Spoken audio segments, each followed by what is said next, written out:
ఇరాన్తో యుద్ధం అమెరికాకు ఆర్థిక భారంగా మారుతోంది. వారు మొదటి 6 రోజుల్లో అమెరికాకు $11 బిలియన్ పైగా ఖర్చయింది. పెంటగాన్ అధికారులు సెనేటర్లకు ఇంటర్నల్గా బ్రీఫ్ చేసిన దాని ప్రకారం ఇరాన్పై యుద్ధం మొదటి 6 రోజుల్లో అమెరికాకు మన కరెన్సీలో సుమారుగా 94,000 కోట్ల రూపాయలు ఖర్చు చేశారు. ఈ యుద్ధం వల్ల అమెరికాకు సగటున రోజుకు $1 బిలియన్ అంటే దాదాపు 8,300 కోట్ల వరకు భారం పడుతుందని అంచనా.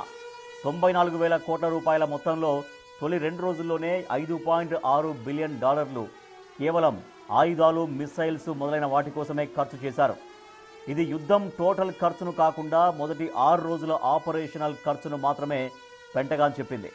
ఇంకా చాలా ఖర్చులు అంటే సైనికుల తరలింపు, ఆస్తుల నష్టాలు మొదలైనవి ఇందులో లేవు.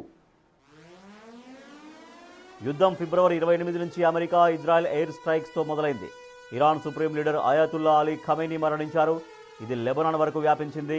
ఇరాన్ యుద్ధంలో అమెరికా గెలిచిందని ట్రంప్ చెప్పుకున్నారు. కానీ పని పూర్తయ్యే వరకు కొనసాగుతామంటున్నారు. అటు అమెరికన్ కాంగ్రెస్లో డెమోక్రాట్లు ఈ యుద్ధానికి సంబంధించి పబ్లిక్గా సమాచారం, సాక్ష్యాలు ఇవ్వాలని డిమాండ్ చేస్తున్నారు.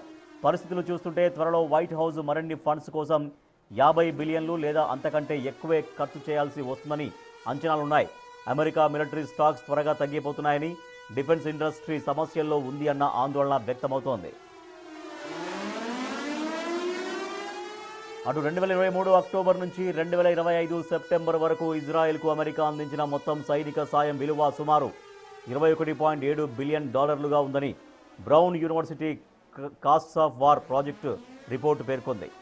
ఈ అంచనాల్లో కేవలం ఆయుధాల వినియోగం, ప్రత్యక్ష యుద్ధ ఖర్చులు మాత్రమే ఉన్నాయి.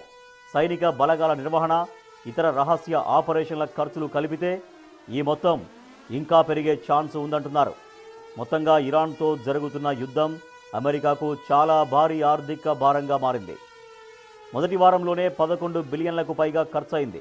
మరిన్ని బిలియన్లు ఖర్చు అవుతాయని అంచనా. యుద్ధం ఎప్పుడు ముగుస్తుందో కానీ ఖర్చు మాత్రం విపరీతంగా ఉండబోతోందంటున్నారు.